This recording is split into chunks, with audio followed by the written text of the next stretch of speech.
Roman রেন্সের এই title Rene আমরা বুঝতেই পারছি ব্লাড লাইনের সিনেমা আমরা আবার দেখতে পাবো, কিন্তু ব্লাড লাইন ছাড়াও তো অনেক সুপারস্টাররা আসবেন রোমান রেন্সের সামনে। মানে রোমান রেন্স এখন সকলকেই মেন ইভেন্ট পজিশনে নিয়ে যাবে। তো কারা কারা আসতে চলেছে? হ্যাঁ, তোমরা বলবে ডমিনিক মিস্ট্রিও বা ফিন ব্যালার বা এলএ নাইট, কিন্তু আমি এখানে ভাই 5 জনকে পিক করব যারা সত্যি ভাই রোমান রেন্সের সামনে এসে আলাদাই আগুন জ্বালাতে পারে। দেখো, প্রথমেই যাকে নিয়ে কথা বলবো, অবভিয়াসলি এই ম্যাচটার অপেক্ষায় তো আমরা সেই কবে থেকে ছিলাম, মানে আগের বছর তো ফেস অফ তো হয়েছিল, সেটা হচ্ছে রোমান রেন্স ভার্সেস ব্রন ব্রেকার। কিন্তু ব্রন ব্রেকারের যেরকম ক্যারেক্টার, এই মুহূর্তে ভাই ব্রন ব্রেকার সেথকে ফেস করছে, তো রোমান রেন্স ব্রন ব্রেকারের কিরকম সেট আপ হয়, মানে সত্যি মনে হচ্ছে ভাই রোমান রেন্সের এই রেনটাও না 1000 দিন চলে যায়, কারণ এত কিছু ভাই করতে হবে ভাই। ব্লাড লাইনের সিনেমা, তার সাথে সাথে এত এত সুপারস্টার রয়েছে, কিভাবে সময় পাবে?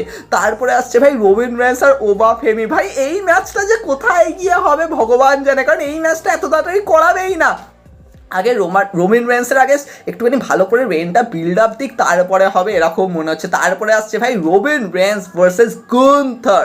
সিরিয়াসলি ভাই রোমান রেন্স গুন্থার মনে হচ্ছে এবছরের সামার স্ল্যামেও হতে পারে, কারণ গুন্থার অবভিয়াসলি টাইটেলের জন্য যাবে, আর রোমান রেন্স নিজেকে আরও স্ট্রং বুক করবে, অবভিয়াসলি স্ট্রং শো করবে, তো সেখান দিয়ে রোমান রেন্স গুন্থার ক্লাসিক হবে নো ডাউট। কিন্তু সব থেকে বড় ম্যাচটা তাদেরকে আমরা ওটাও দেখতে পেতে চলেছি ভাই, Roman Reigns versus Seth Rollins. কারণ সেথ রলিন্স এই টাইটেল হারেননি, তো ডেফিনেটলি ভাই সেথ রলিন্স ও রোমান রেন্সের এগেনস্ট যাবেন। ভাই সিরিয়াসলি এটা কি হতে চলেছে? মানে সিরিয়াসলি ভাবো, সেথ রলিন্স আর রোমান রেন্স, কিন্তু কথা হচ্ছে এই স্টোরি লাইন কত ডিপলি যাবে। হতেই পারে হয়তো ভিশন ভার্সেস ব্লাড লাইনের যখন ড্রামা হচ্ছে তখন সেথ রলিন্স রোমানের সাইডে গেল, ভাই কিছু বলার নেই, এখানে কত কিছু হতে পারে।